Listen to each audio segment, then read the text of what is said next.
Hai teman, kembali lagi bersama saya yang akan membacakan novel yang berjudul Terpaksa Menikahi Pak Ustadz. Saya ucapkan terima kasih kepada teman-teman yang baru bergabung. Saya ucapkan sangat terima kasih. Mohon bantuannya dengan cara like, komen, serta subscribe agar channel Mimin ini berkembang dan selalu update ke depannya. Dan bagi teman-teman yang telah bergabung, saya ucapkan kembali lagi terima kasih dan selamat mendengarkan. Semoga diberikan kelancaran rezeki dan kesehatan. Baik saja, langsung kita mulai. Bab 34. Foto-foto dan video Alika di galeri begitu seksi dan mengundang syahwat. Syafiq bahkan sampai berkali-kali menelan ludahnya. Ia segera membuka akun sosial media sang istri dan menghapus semua foto dan video yang ada di sana. Alika sudah memberikan kode keamanan ponselnya, jadi Syafiq bisa dengan mudah membuka itu. Tapi ia sama sekali tidak penasaran untuk membuka perpesanan. Seperti permintaan istrinya, Syafiq akan membersihkan semua akun sosial media Alika. Syafiq bahkan mengganti foto profil Alika yang seksi itu dengan gambar bunga. Semua yang terjadi memang ada hikmahnya. Terima kasih karena engkau sudah mengirimkan Alika untukku ya Allah. Syafiq bergumam dengan rasa haru.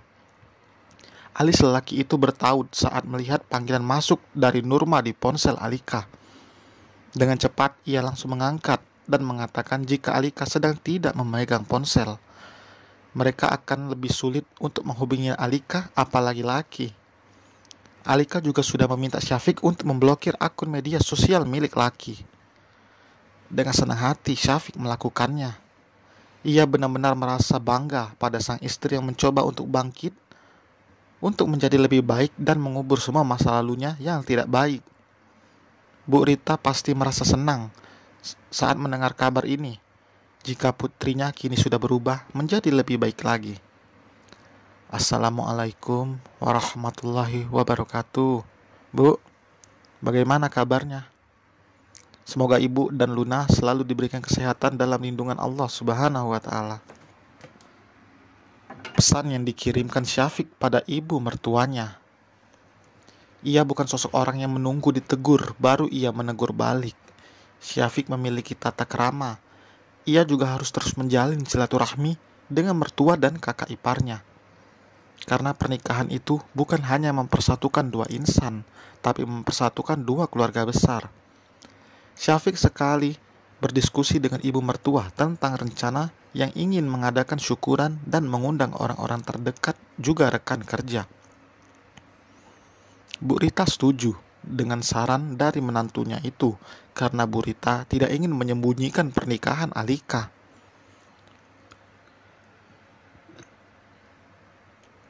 Wanita parubaya itu sudah jelas akan merasa bangga karena memiliki menantu seperti Syafiq. Syafiq adalah menantu idaman bagi para orang tua dan menjadi suami idaman bagi kaum Hawa. Tapi bagi Syafiq cukup Alika untuknya meski banyak wanita yang datang dan rela dijadikan yang kedua. Tapi Syafiq menolak. Meski ia mampu, tapi ia tidak ingin menyakiti hati istrinya nanti. Bulan depan aja acaranya nak. Sekalian ibu dan Luna mau ke sana jenguk Lika. Dia nggak buat kamu repot kan? Pesan dari Bu Rita. Masya Allah, anak ibu itu istri soleha. Ibu jangan cemas, insya Allah saya jaga Alika di sini, balas Syafiq. Ibu percaya sama kamu nak.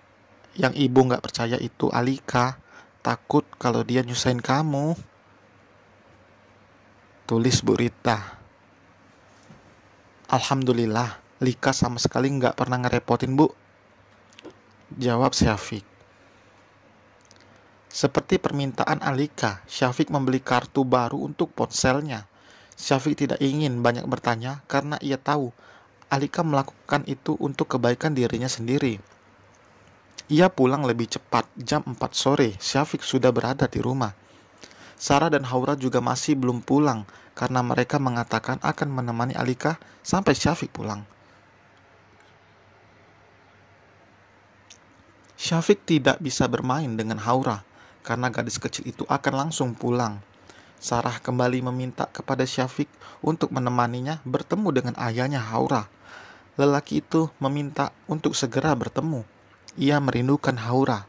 Dulu ia salah, terlalu mengikuti keinginan istrinya untuk tidak berhubungan lagi dengan Haura. Padahal anaknya itu adalah darah dagingnya sendiri. Semoga aja nanti kamu jadi temenin Mbak ya, ucap Sarah. Iya Mbak, insya Allah. Kalau weekend aku bisa, balas Syafiq. Ya udah, Mbak pulang dulu ya. Aku antar ya Mbak, tawar Syafiq. Gak usah, Mbak udah pesan taksi online kok. Sarah menolak halus. Papi gak ikut? Tanya Haura. Rumah papi kan di sini, Princess, balas Syafiq dengan terkekeh. Syafiq mengantar kakak dan keponakannya sampai depan gerbang rumah. Ia kembali masuk. Alika begitu lelap tertidur hingga suaminya pulang. Ia bahkan tidak tahu Syafiq memindahkan Alika ke kamar agar lebih nyaman. Perempuan itu benar-benar serius dengan ucapannya. Semua pekerjaan rumah ia sendiri yang melakukan, dan untuk pertama kalinya hingga tepar. Lelaki itu bergegas untuk mandi karena harus mengisi kajian setelah maghrib nanti. Ia juga menyempatkan untuk mengganti nomor Alika menjadi yang baru. Sekarang yang ada kontak di ponsel perempuan itu hanya orang-orang terdekat saja. Sayang, kamu sudah sholat asar? Tanya Syafiq sambil mengguncang pelan pundak istrinya. Alika menggeliat pelan. Udah, tadi. Jawabnya masih dengan mata tertutup dan setengah sadar. Mas pergi dulu keluar ya, ucap Syafiq. Alika langsung beringgut memeluk lengan Syafiq. Jangan, nanti aku sendiri di rumah, balasnya. Jika bisa Syafiq juga ingin menemani Alika, tapi ia sudah terlanjur janji, dan tidak mungkin jika harus ingkar. Syafiq menunggu Alika benar-benar bangun, dan ia akan bicara pelan-pelan. Lagi pula, tempatnya juga tidak jauh dari rumah. Lelaki itu ikut berbaring di sebelah Alika. Tangannya tidak tinggal diam, mengelus pipi Alika, dan sesekali mencubitnya gemas. Ia juga memberikan ciuman bertubi-tubi di setiap sisi wajah sang istri, membuat perempuan itu terganggu tidurnya dan terpaksa bangun. Gak baik tidur di jam segini sayang. Kamu mau ikut mas kajian? Syafiq bertanya masih dengan tangannya yang berada di wajah Alika. Kajian di mana? Aku ikut aja daripada sendirian di rumah, ucap Alika. Di masjid dekat sini kok, habis Isya baru pulang, jelas Syafiq. Ya udah, aku mandi dulu. Alika bergegas untuk segera mandi. Setidaknya dengan itu matanya bisa terbuka lebar dan tubuhnya segar kembali. Syafiq beranjak menuju ke dapur karena ia merasa sedikit lapar. Tidak ingin nanti saat sedang tausiah malah terdengar bunyi perutnya yang kelaparan. Itu akan sangat memalukan.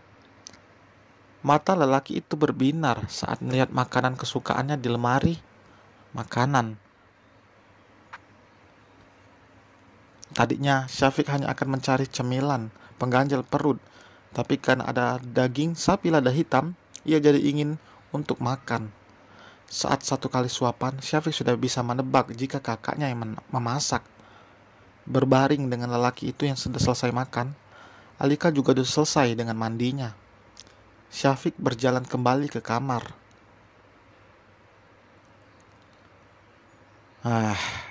Kenapa? Tanya Syafiq, kaget karena teriakan Alika. Aku mau ganti baju. Sana keluar, serunya kesal. Kenapa harus keluar? Mas, Alika merajuk. Iya, mas keluar.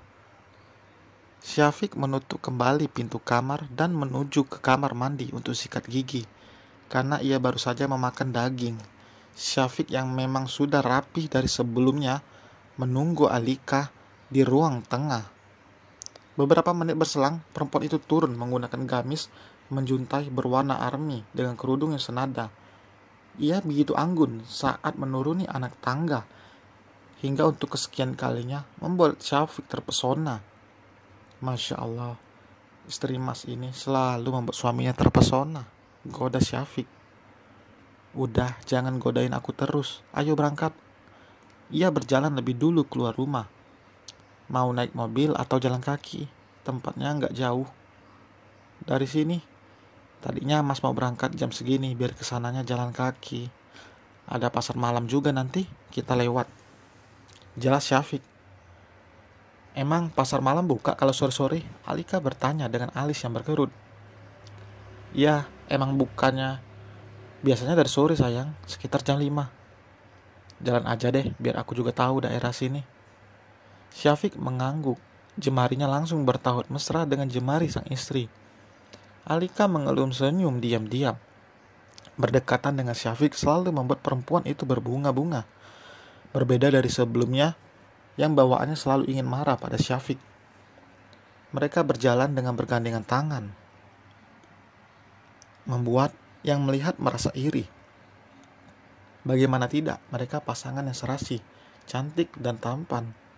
Beberapa warga di situ menyapa Syafiq karena kenal. Rumah orang tua Syafiq tidak jauh dari rumahnya. Sudah jelas jika banyak yang mengenalnya juga. Hanya beda blok saja. Kita diliatin lu, orang pasti mikir, kenapa pegangan terus kayak mau nyebrang jalan aja, bisik Alika. Ya udah. Syafiq melepaskan genggaman tangannya, membuat langkah Alika terhenti. Bukankah tadi perempuan itu ingin melepaskan tangan? Tapi setelah genggaman itu terlepas, ia malah terlihat kecewa. Dan selesai untuk bab kali ini. Terima kasih untuk yang telah membaca. Jangan lupa tinggalkan like, komen, serta beri subscribe supaya Mimin semangat untuk update. Sampai jumpa.